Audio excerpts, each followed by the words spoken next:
Across America and around the world, once again, you're listening to the Hour of the Time. I'm William Cooper for Swiss America Trading. We went without a sponsor for many, many months in the early days of this program, the Hour of the Time. One of the reasons was we did not want to take anyone on as a sponsor who would try to manipulate us and tell us what we could say or what we could not say during this program. We also wanted to make sure that if we ever took a sponsor, which we eventually did, the first one was the Pilot Connection Society, and the second one was Backwoods Home Magazine, we wanted to make sure that if we did, it would be a product, a sponsor, a company, a person that we ourselves believed in, a product that we ourselves would use, and that we could wholeheartedly recommend to the listening audience. We were very lucky, folks, to have found Swiss America Trading. As you know, when WWCR was burned to the ground, an act of sabotage, we didn't know where to go. We didn't know if we would ever get back on the air. We did not know if WWCR would be rebuilt and would begin broadcasting again. I had no idea how to look for another station because I never was a radio personality, and still probably am not. I'm an information broker. I'm pretty proud of the organization that I built up. I'm proud of this radio show. And I'm proud of all the people who have helped make it possible and make it work. And one of those people are the folks at Swiss America Trading. Specifically, Craig Smith.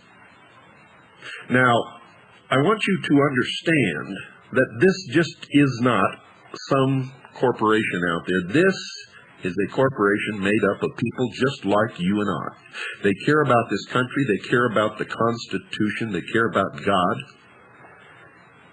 They care about the hour of the time.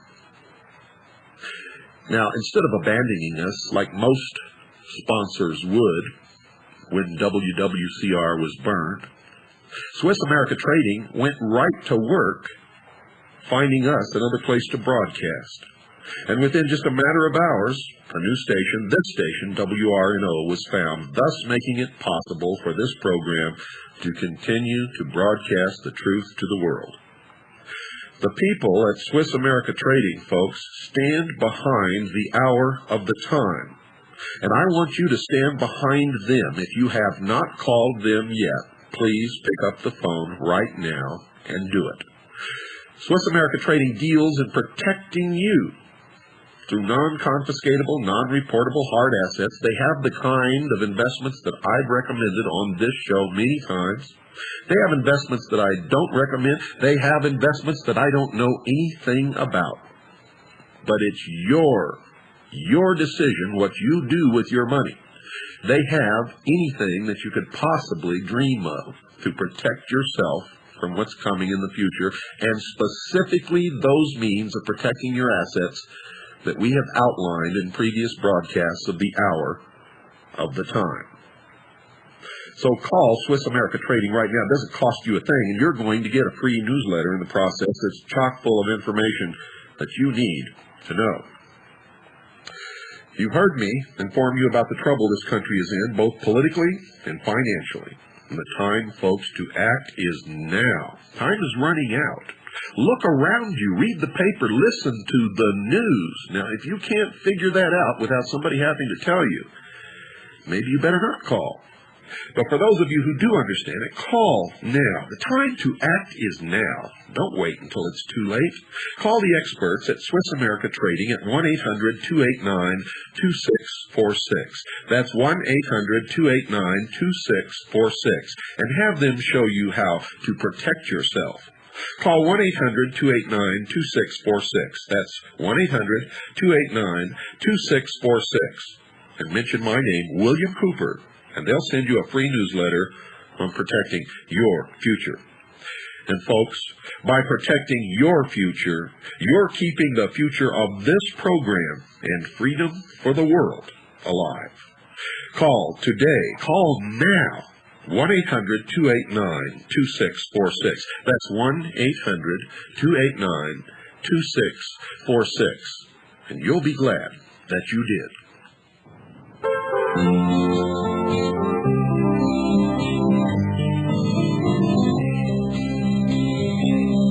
In the mountains up near Sandpoint, north of Naples, Idaho, eagles gathered there together to guard the truth, so you might know. Down the road that followed Deep Creek, at the turn that crossed the bridge, federal marshals had the roadblock to mark the siege of Ruby Ridge. There the armies of the enemy slayed your bright and only son, nearly killed your close companion when the shrapnel pierced his lung. We stand with you, Randy Weaver, 'cause your Lord and Savior lives. Wheresoever eagles gather, that is where his body is.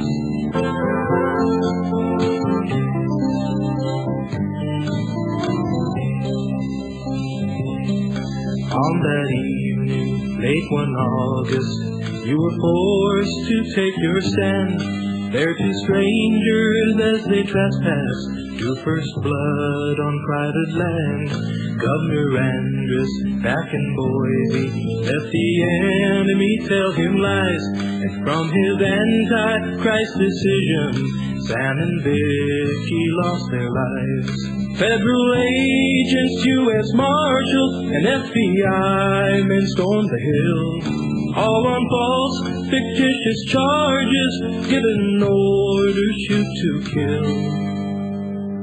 We stand with you, Randy Weaver, 'cause your Lord and Savior lives. Wheresoever eagles gather, that is where his body is.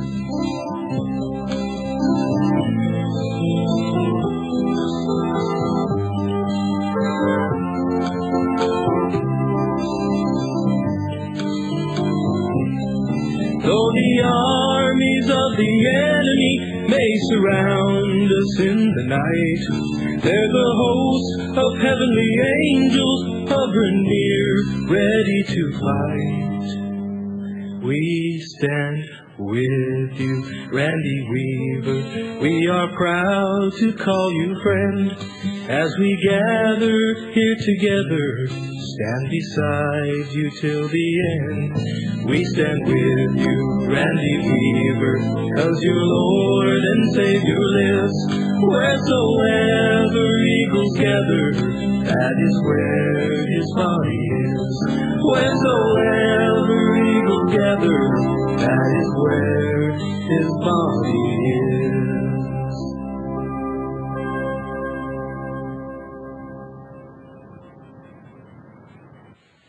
Wheresoever Eagles Gather, the Ballad of Randy Weaver. Lyrics and music by Carl Klang. Folks, if you'd like to have a copy of that song and the other one by Carl Klang called Paper Money, send $6 postpaid. That's $6 postpaid to Carl Klang. Last name spelled K-L-A-N-G. Carl Klang, Post Office Box 217. That's Post Office Box 217. Colton, Oregon. Colton, Oregon. 97017. That's 97017, United States of America, USA. That's $6, postpaid, to Carl Klang, P.O. Box 217, Colton, Oregon 97017. That's $6, folks. It includes postage and handling, and you'll get the song Wheresoever Eagles Gather, the Ballad of Brandy Weaver, and another song, Paper Money, lyrics and music by Carl Klang. Now, there's a couple of other things that we need to cover, folks. Stan is retiring for the last time and will not be working with us anymore.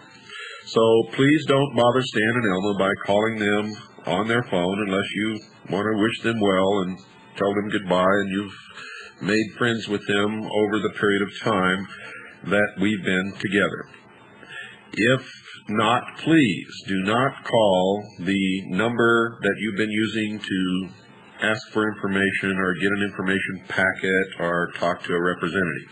We're in the process of getting a new number together that you will be able to call.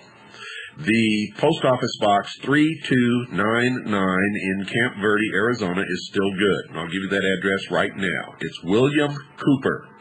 Post Office Box 3299, Camp Verde, Arizona 86322. That's William Cooper, Post Office Box 3299, Camp Verde, Arizona 86322. Once again, William Cooper, Post Office Box 3299, Camp Verde, Arizona 86322. Now, for those of you who don't understand what Camp Verde is, and believe me, the first time I heard it, I didn't either. Camp is spelled C-A-M-P, just like camping out, and Verde is spelled V as in Victor, E-R-D-E. It's Spanish, and it means green. So you can still use that address, folks, for a short time. Now, I highly recommend that if you want to survive what's coming in the future, if you want to understand what's happening to us and why, order my book, Behold a Pale Horse. The title is Behold a Pale Horse, folks. It's 500 pages of the most well-documented, most suppressed information ever printed in any one book in the entire history of the world. And that's been stated by experts.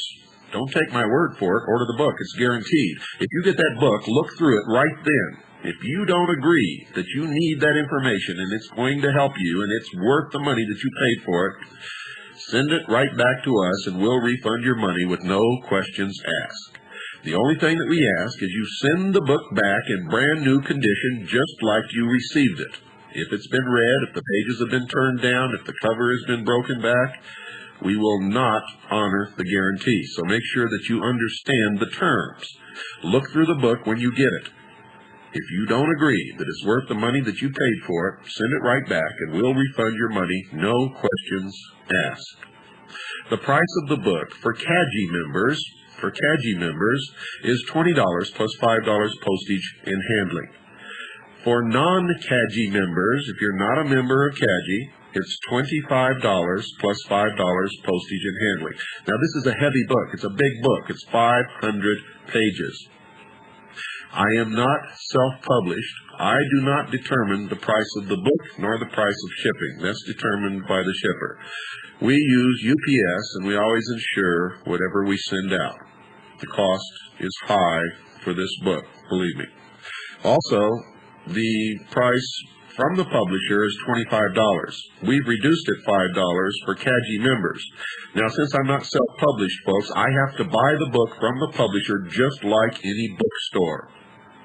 So we're taking a loss on the CAGI members when we sell it to them at $20, but the CAGI members are the people who are doing the work, digging out the information, and that's why we give them a break on everything that we do. For instance, stereo copies put together on a digital mixer of The Hour of the Time are available. Each episode of The Hour of the Time is available if you would like to order it from us. And the price for CAGI members is $5 plus $2.50 postage and handling. So it's $7.50 altogether. For CAGI members, $5 plus $2.50 postage and handling.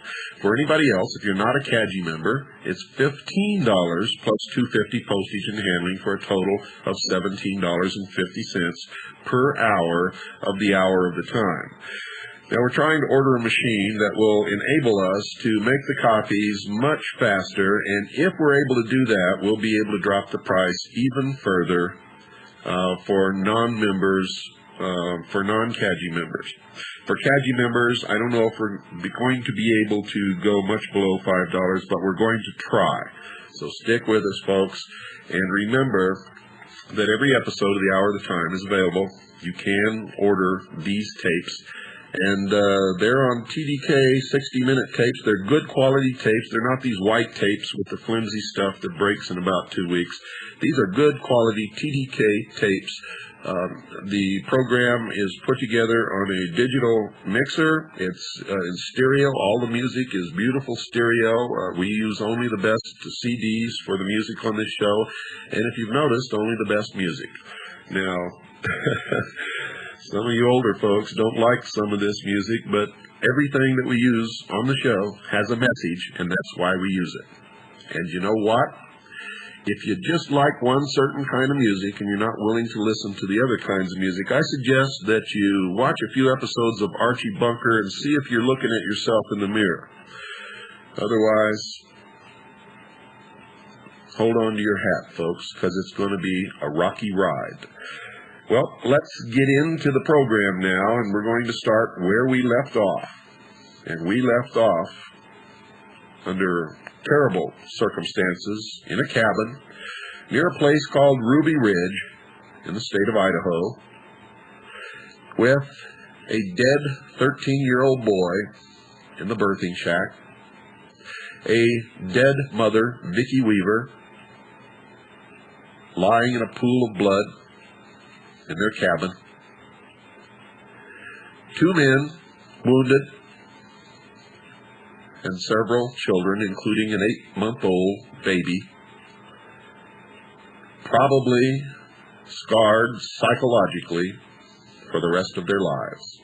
Surrounded by over 400 agents of the Bureau of Alcohol, Tobacco, and Firearms, United States Marshals, the Federal Bureau of Investigation, teams from the Special Operations Division of the Department of Defense called Delta, and probably more. The FBI now faced a serious problem. They had killed an unarmed mother standing at the door with her baby in her arms. They had no warrant for Vicki and were not likely to get one. From the 9/30/92 Rogers grand jury testimony, page 30. Moreover, the FBI had discovered that Vicki had not been involved in the shooting at the Y. 9/30/92 Rogers grand jury testimony, page 30.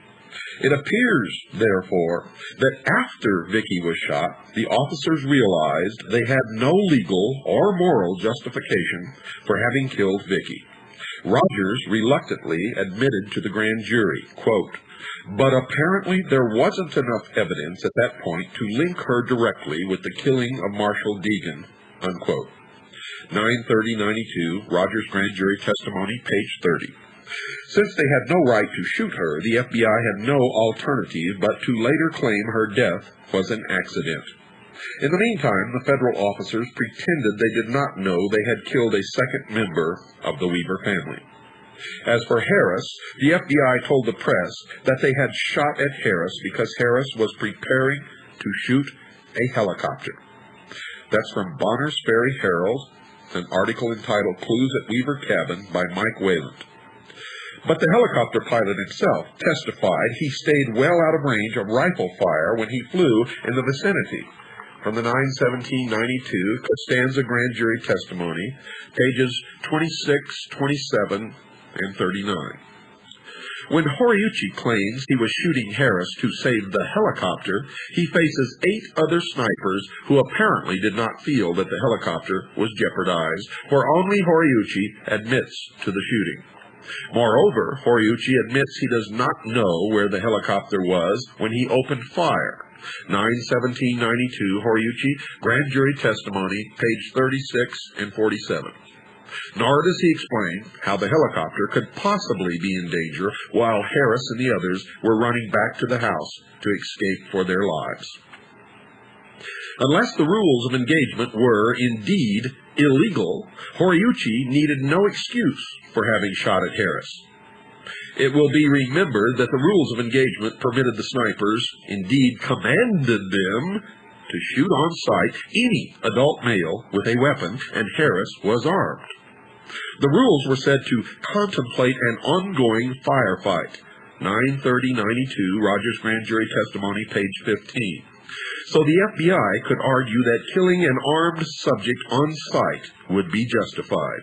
But by the time the witnesses appeared before the grand jury, the FBI had apparently abandoned the rules of engagement as the basis for their action and now attempted to make their shooting comport to the law, namely that the shootings had been necessitated to protect innocent persons in imminent danger. Despite the fact that Weaver's back was to the sniper, and presumably to the helicopter behind him, Horiuchi claimed in his testimony to the grand jury, quote, "At this time, I decided I needed to shoot that individual to protect the individuals in the helicopter," unquote. 9/17/92, Horiuchi Grand Jury Testimony, page 48. Later, he was to claim that when he shot at Harris while Harris was running, that the person in the helicopter is in danger. 9/17/92, Horiuchi Grand Jury Testimony, page 54. Indeed, not a single shot was ever fired by anyone from the Reber residence. 9/30/92, Rogers Grand Jury Testimony, pages 60 and 61. In his testimony to the grand jury, Horiuchi further abandoned the rules of engagement and sought to establish another legally justifiable reason why he might have shot at Harris and hit Vicky. He suggested that perhaps the armored personnel carriers were on their way up, and that when the back door of the carrier drops open, the Weavers might have been able to shoot into the back door of the carriers. 9/17/92, Horiuchi Grand Jury Testimony, page 51. The carriers were not present at the time of the shooting. They did not arrive there until the next day, and of course, no one shot at them. In the meantime, the press was told that Harris actually did shoot at a helicopter from the front porch of the house, that a, quote, perimeter guard took aim and fired from approximately 300 yards away, unquote, and that Harris disappeared into the house. This is from an article from the Bonners Ferry Herald entitled Clues at Weaver Cabin by Mike Wayland. Federal authorities further told the press that the reason Vicky had been shot was because she too had fired on the helicopter. Article, report, Vicky Weaver was shot after family fired on helicopter, from the Associated Press Wire.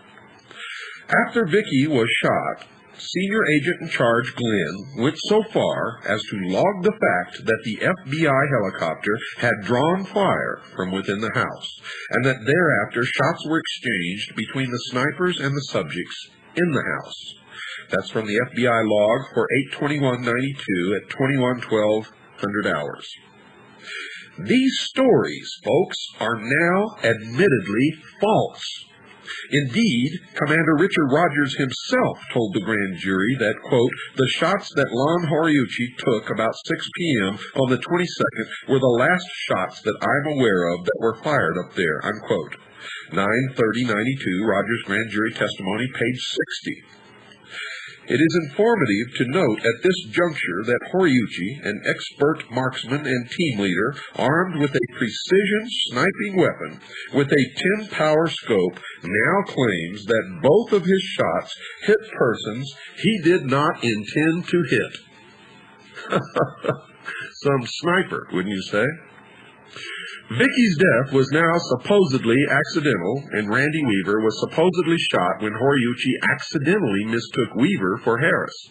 Harris, too, was supposedly hit with fragments of the bullet that went through Vicky's head and struck Harris in the arm and lungs.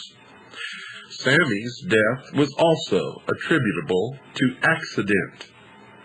By the time the officers were called to the grand jury, every person shot or killed had been shot by accident.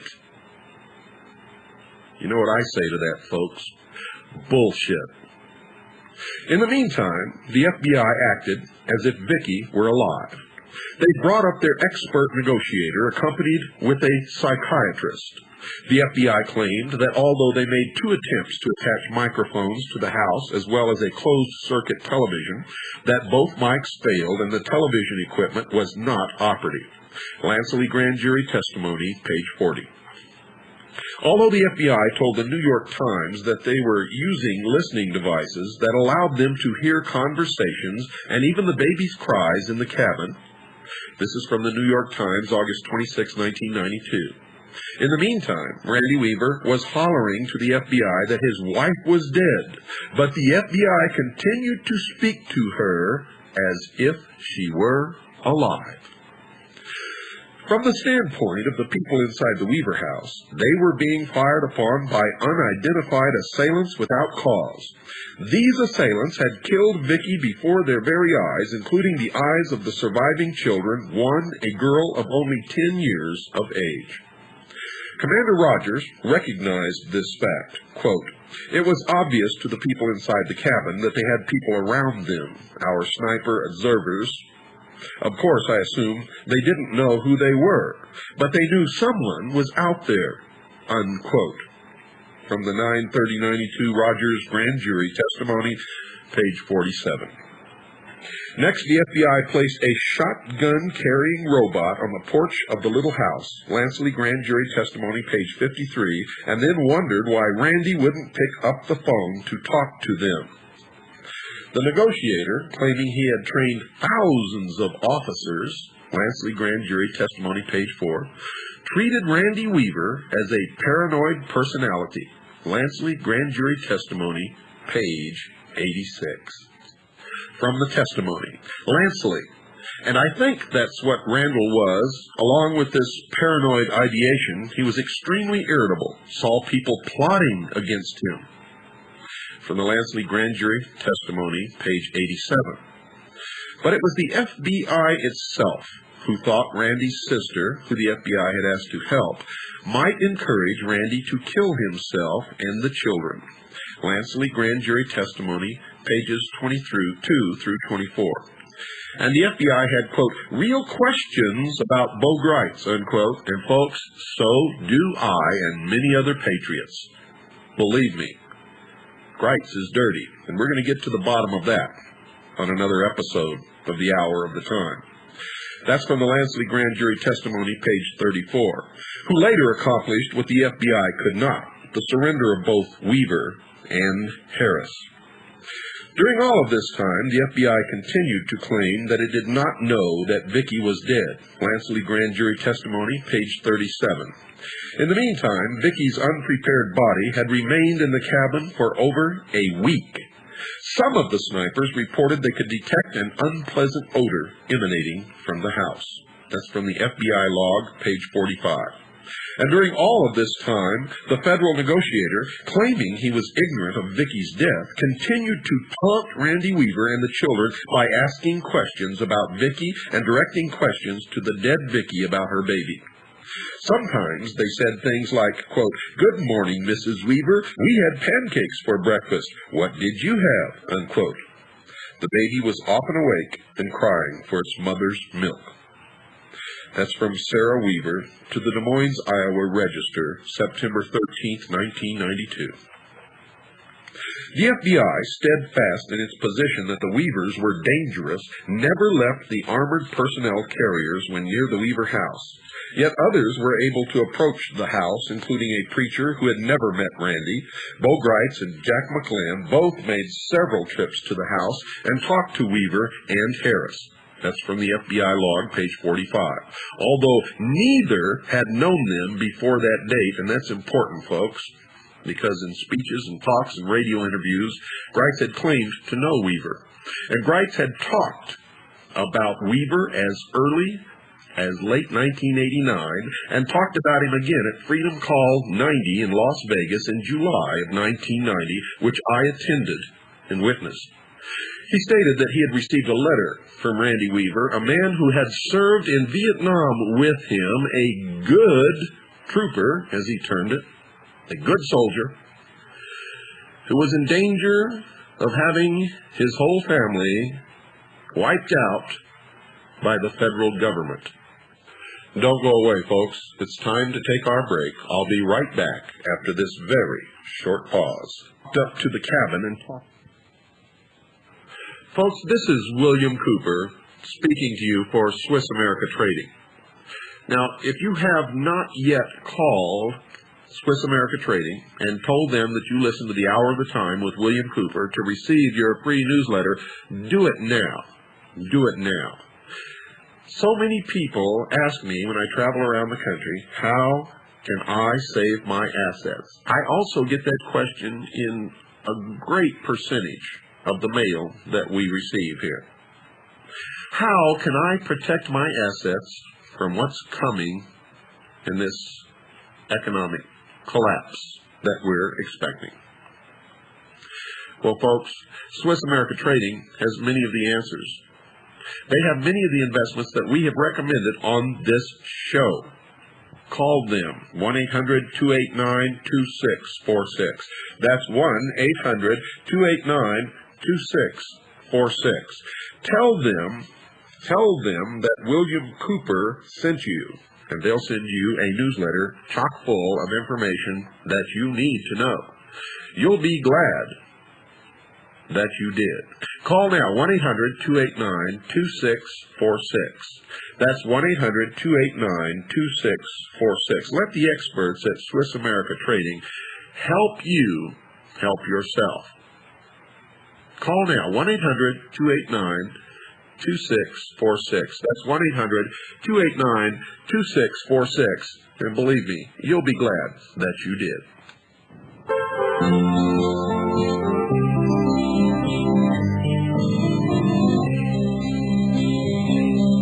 In the mountains up near Sandpoint, north of Naples, Idaho, eagles gathered there together to guard the truth, so you might know. Down the road that followed Deep Creek, at the turn that crossed the bridge, federal marshals had the roadblock to mark the siege of Ruby Ridge. There the armies of the enemy slayed your bright and only son, nearly killed your close companion when the shrapnel pierced his lung. We stand with you, Randy Weaver, 'cause your Lord and Savior lives. Wheresoever eagles gather, that is where his body is.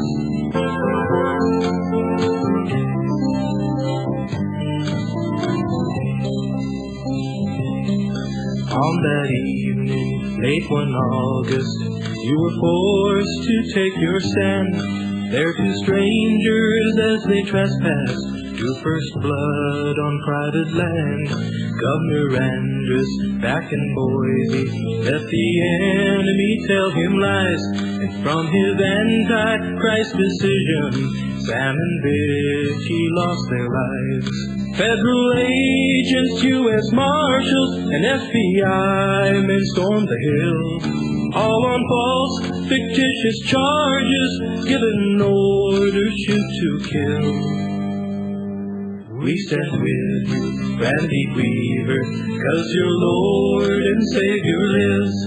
Wheresoever eagles gather, that is where his body is.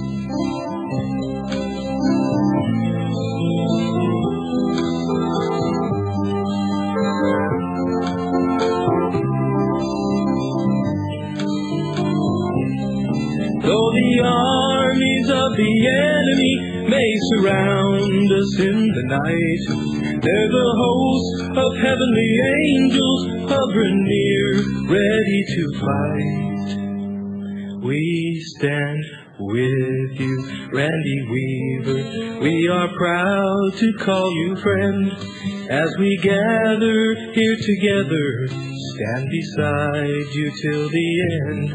We stand with you, Randy Weaver, 'cause your Lord and Savior lives. Wheresoever eagles gather, that is where his body is. Wheresoever eagles gather, that is where his body is.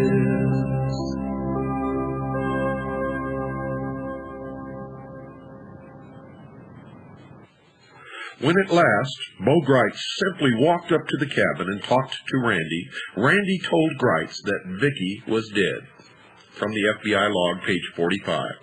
And when thereafter the FBI could no longer claim ignorance concerning her death, the negotiator next took the position that although Vicky had been the, quote, real strong person, unquote, upon her death, Sarah, the 16-year-old, had taken her place. Lansley Grand Jury Testimony, page 55. The negotiator said, quote, but at this stage of the game, once again, the children are deciding what's going to happen next. Sarah wasn't buying it. She didn't want to come out, unquote. Lansley Grand Jury Testimony, page 56.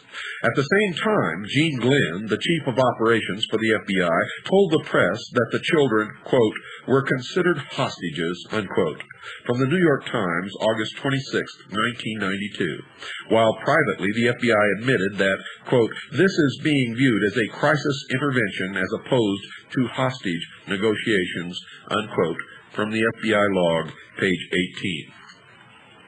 Both Weaver and Harris, the latter gravely wounded and near death, eventually surrendered as a result of the efforts of Bo Gritz and Jack McLamb.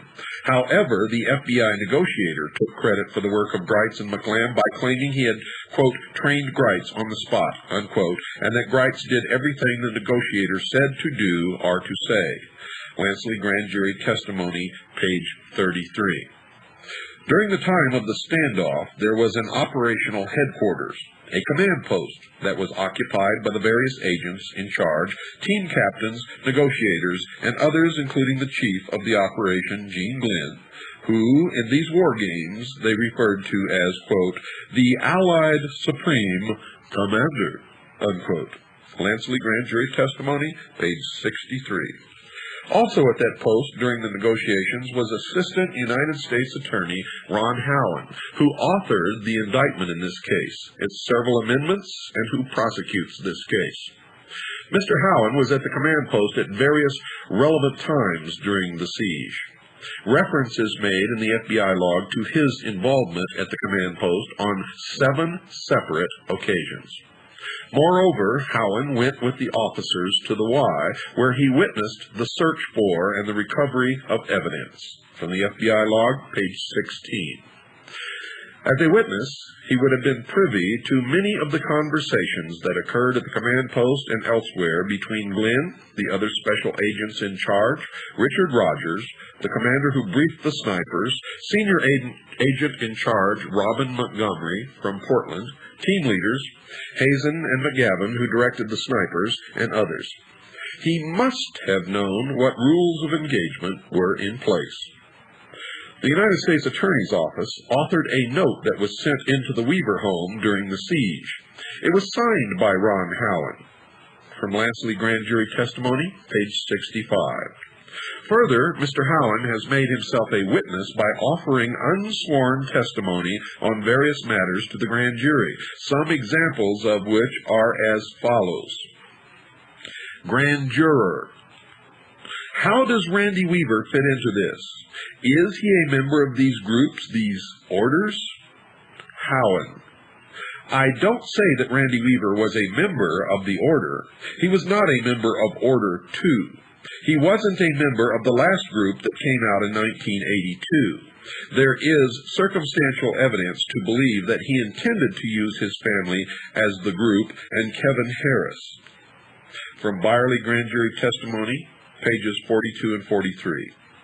On another occasion, Howen testified to the grand jury as follows. Howen. Well, certainly that concern is something I think every one of us would share in that kind of situation, and would certainly understand the difficult circumstances of the situations you are under. And I think we can appreciate how badly we feel about addressing Vicki for 5 or 6 days when she is not even alive. Lansley Grand Jury Testimony, page 73. He went on to testify, Howen. That's something you would screen as a negotiator, because you wouldn't want it to inflame him or cause him to start killing people inside the house if he gets into a murder, I think as you quoted before, a homicide-suicide type situation, which I think was your worst nightmare. From the Lansley Grand Jury Testimony, page 74. With the witness, Lansley, still on the stand, Mr. Howen then testifies to the grand jury as an expert as to how Vicki was shot. Howen. And I think there is fair evidence before you that she is not standing up tall, perhaps holding a baby in her arms, looking out the door, that if she is shot and the door is open, then it's consistent with her crouching down in the doorway. Howen. At this time, there is circumstantial evidence to believe she, Vicki, was killed as Kevin Harris is entering the door by a second shot fired by a sniper, and again, as you have seen the door and the location of it, I believe it's a fair conclusion, and you have to make your own mind up, of course. She was not standing upright, but must have been crouched over a little bit. Lansley Grand Jury Testimony, page 100. He testified to the grand jury about the listening devices utilized by the FBI and asked for confirmation of his testimony to that effect by the witness, Lansley. Howen. Special Agent Lansley, even though you couldn't hear it, didn't we have a device attached to the house so we could hear what was going on inside the house? I authorized the order. Lansley Grand Jury Testimony, page 39. Howen. Did we not also obtain an order from a district judge to install a CCTV in that house, penetrate the skin of that house? Lansley. I don't know. From the Lansley Grand Jury Testimony, page 40. He testified to the frustration that all of the decision makers were having at the command post. Howen. It was the frustration of all of us down at the command post is to not have access to that, tapes, and access information as well. So we shared that with you. From the Lansley Grand Jury Testimony, page 41. Still another time, Howen testifies. Howen. There is a woman who, from my position down the hill, but I recall a woman by the name of Jackie Brown making trips up and down there. She had clothing, food, things for the baby. From the Lansley Grand Jury Testimony, page 57. During the testimony of Byerly, Howen transforms the fiction of Hollywood into reality for the grand jury. His testimony deals with the sawed-off guns that Weaver supposedly sold to the undercover agent. Howen.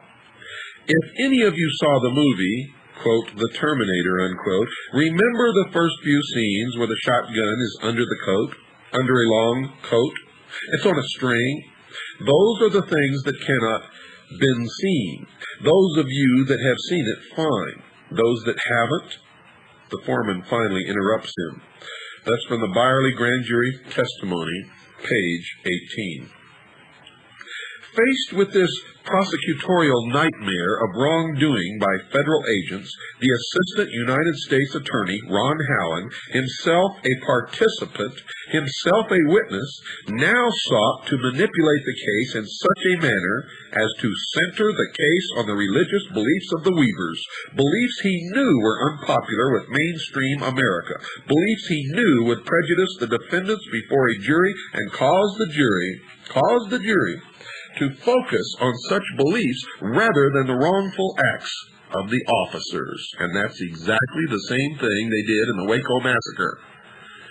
To accomplish this, Howen set out to convince the grand jury that the Weavers and Harris, as a family, were equivalent to the criminal element in the Aryan nations.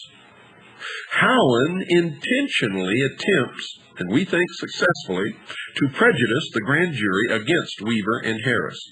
He does so by guiding an FBI agent, one James Davis, through a long, bloody narrative concerning the heinous crimes committed by the Order, a group he admits these defendants did not belong to. He subjected the grand jury to many pages of testimony by one Herb Byerly, an agent for the Bureau of Alcohol, Tobacco, and Firearms, Treasury Department, in which another set of hard crimes by the Order were described in detail. Now, for those of you who don't know what the Order is, it was really called the Sons of Liberty. It was a patriotic group that became persecuted and hunted by the federal government with the intent to destroy and kill every single one of them. And finally, they turned to criminal activities for their survival. Criminal activities are not legal, are not right, are not lawful. They are not condoned by me or any other patriot in this country. And therefore, they deserve to be apprehended, tried, and convicted. Instead, what happened was the same thing, folks, that happened in Waco, Texas. Burned to death. No one, folks, no one could hear the dreadful details of these horrors without hating and fearing the group of terrorists, murderers, and butchers who were responsible for them.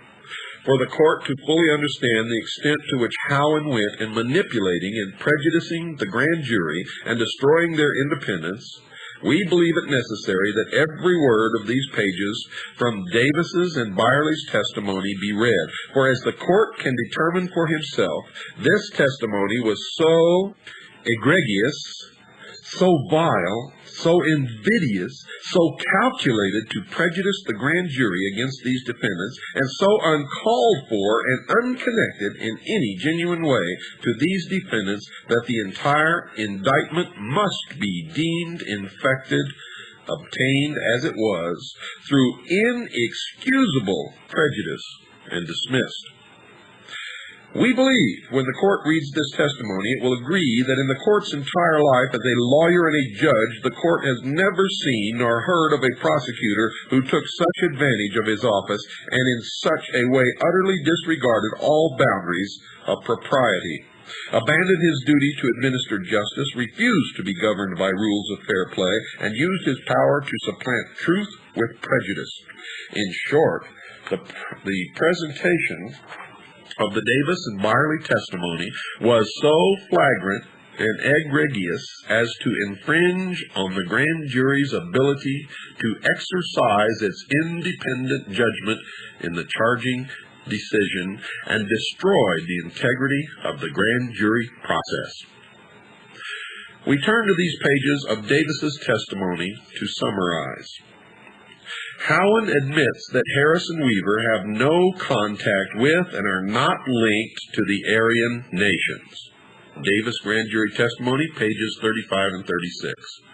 Despite this admission, he leads Davis through over 30 pages of testimony that begins by tying in the Aryan nations to the Ku Klux Klan, neo-Nazis, and other hated groups.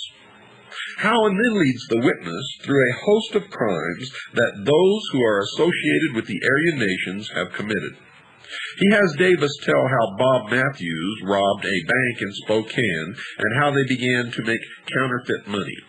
Their goal was to, quote, mess up the economy, unquote, because Jews governed the economy. That's from the Davis grand jury testimony, page 42. They wanted to spread their money into minority communities so that minorities, presumably blacks, would be arrested. It's from the Davis grand jury testimony, page 42.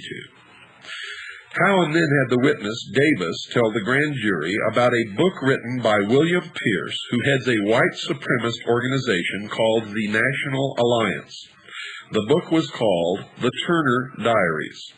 Davis provides pages of testimony about the content of this book, obviously a novel, without connecting it in any way with Harris or Weaver. Quote, "The bottom line of this book is that Turner, the hero, goes on a mission to establish a white government in the United States.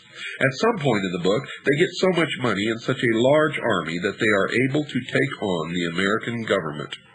In the book, they were able to obtain a nuclear weapon, and they were able to destroy the country of Israel. And in the book, Turner's last mission, in which he self-destructs, is to blow up the Pentagon." Unquote. That's from the Davis Grand Jury Testimony, page 43. Davis now describes how the order turned to armored car robberies, one in Seattle for $500,000, followed by one in Ukiah, California for $3.6 million. He tells how the members of the Aryan nations bought a large tract of land and began to do military training. He describes their supplies. Quote, "Trailers full of army supplies, bedrolls, boots, enough stuff to equip a large number of men." Unquote. Davis Grand Jury Testimony, page 45.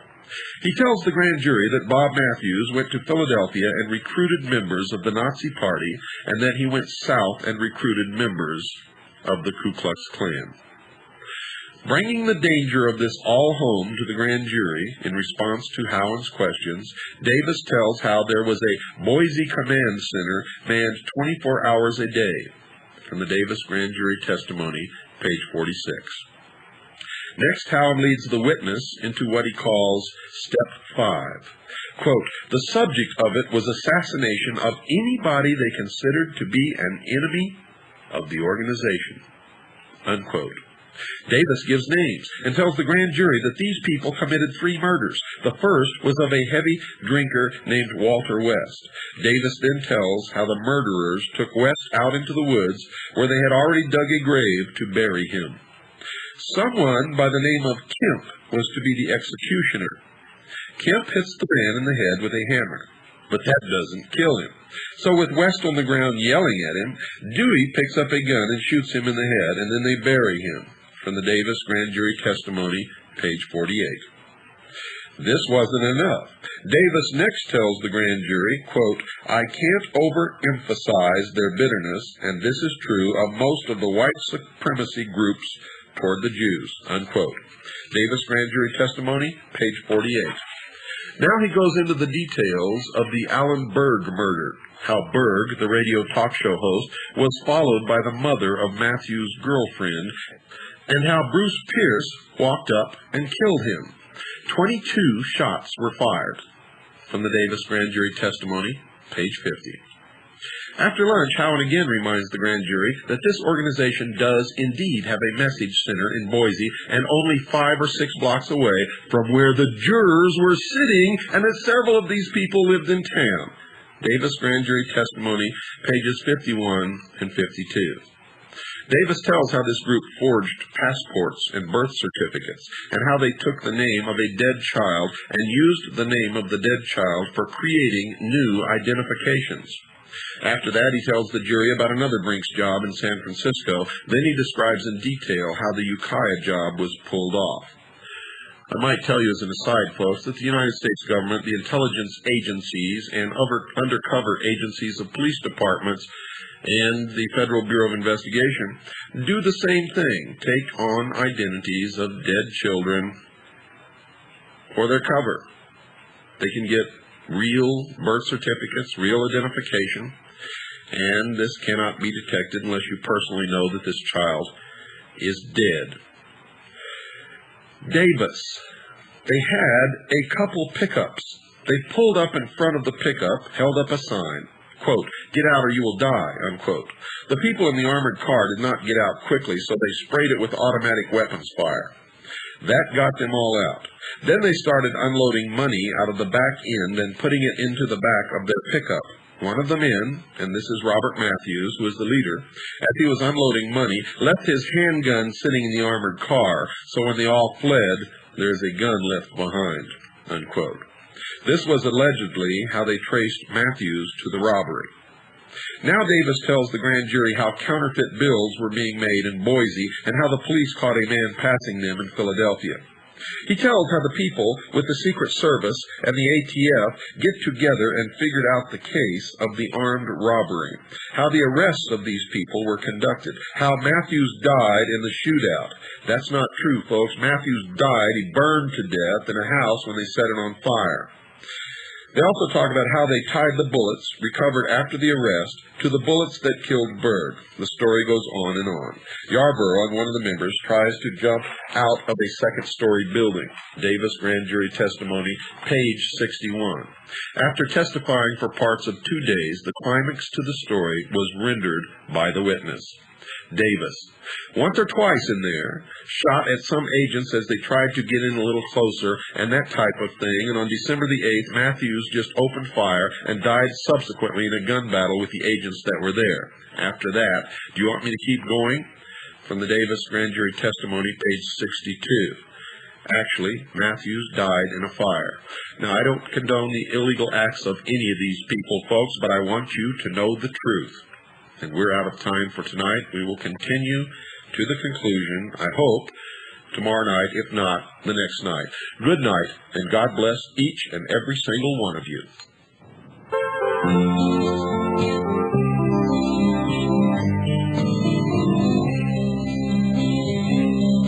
In the mountains up near Sandpoint, north of Naples, Idaho, eagles gathered there together to guard the truth, so you might know. Down the road that followed Deep Creek, at the turn that crossed the bridge, federal marshals had the roadblock to mark the siege of Ruby Ridge. There the armies of the enemy slayed your bride and only son, nearly killed your close companion when the shrapnel pierced his lung. We stand with you, Randy Weaver, 'cause your Lord and Savior lives. Wheresoever eagles gather, that is where his body is.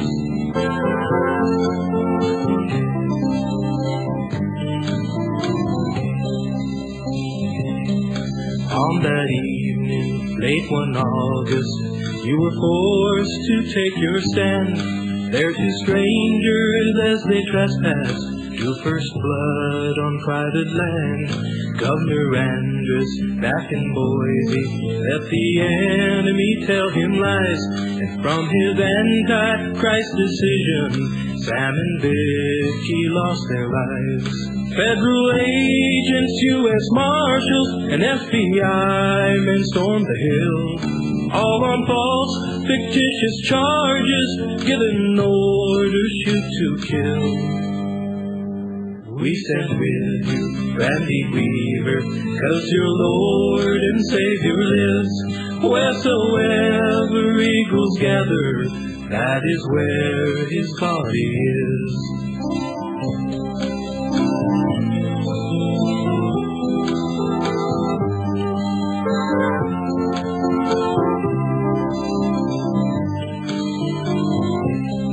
Though the armies of the enemy may surround us in the night, there's a host of heavenly angels hovering near, ready to fight.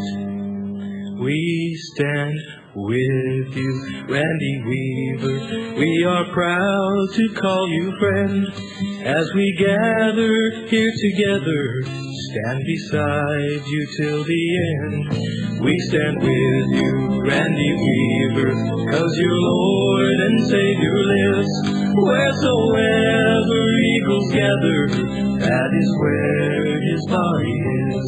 Wheresoever eagles gather, that is where his body is.